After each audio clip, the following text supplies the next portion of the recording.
Sa kuhang video ng dashcam ng sasakyang ito mag-alas 4 ng hapon noong June 17, kita ang nakataob na kotseng ito sa Cannon Road na sakop ng Barangay Comfort 2, Babinguet. Sa imbestigasyon ng mga pulis, nawalan di umano ng kontrol ang 29 anyos na driver nang maganap ang insidente. Papunta po siya ng La Union dito na sa may bandang Sitio Lablab, Camfor. According sa kanya, na loose brake daw po. Kaya sinadsad niya doon sa may baba ng kabundukan at nabaliktad yung sasakyan niya. Bukod dito, nasa pulrin ng dashcam ang pagtaob ng SUV na ito sa Cannon Road na sakop naman ng Barangay Camp 2 noong Linggo, June 15. Agad naman tinulungan ng mga nakasaksi sa insidente ang driver ng SUV. Kung i-compare natin sa mechanical defect, may 14 po. Kontra last year na 4.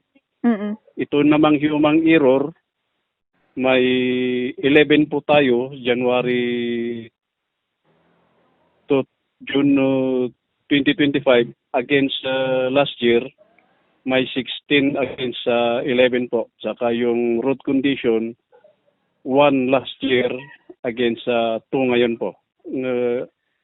Yun po, yung total natin, 11 against ngayon, 27.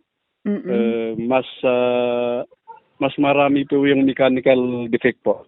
Sa datos ng Tuba Municipal Police Station, pumalo na sa 27 ang naitalang vehicular traffic incident sa bayan mula Enero hanggang Hunyo ngayong taon. Kaya naman ang 68 anyos na UV Express driver na si Teddy, todong pag-iingat ang ginagawa tuwing napapadaan sa Cannon Road. Kuminsan, depende sa makulit yun yung makulit na driver, kuminsan, sa pasaheros din yun Kasi meron yung pasaheros na nagmamadali, ayaw namin, sundan namin yung batas. Doon hindi nagkakaintindihan lang yung driver at pasaheros. Para makaiwas sa ganitong klase ng mga insidente, lalo na ngayong panahon ng tag-ulan, mayroong payo ang automotive instructor na si Bobot Lorenzana. Dapat daw nakakondisyon ang mga sasakyan bago bumiyahe. Napakaraming nangyayaring aksidente, no? Minsan human error nangyayari, minsan dahil na rin siyempre sa hindi naitama yung tamang pagmamaneho. Minsan nakita natin bumabaliktad yung sasakyan. Bakit bumabaliktad? Kung minsan nakukuha yan sa skill ng driver, no?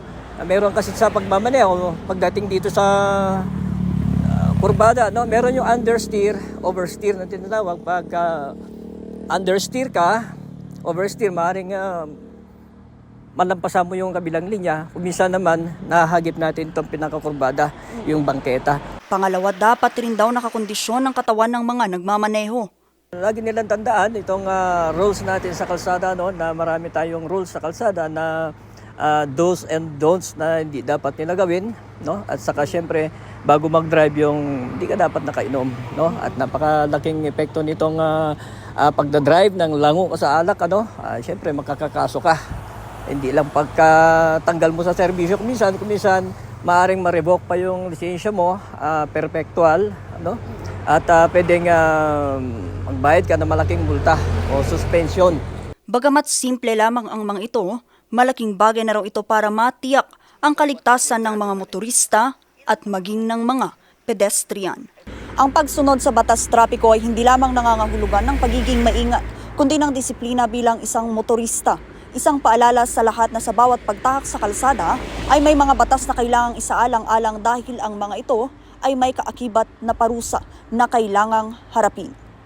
Vanessa Bugtong, RNG News.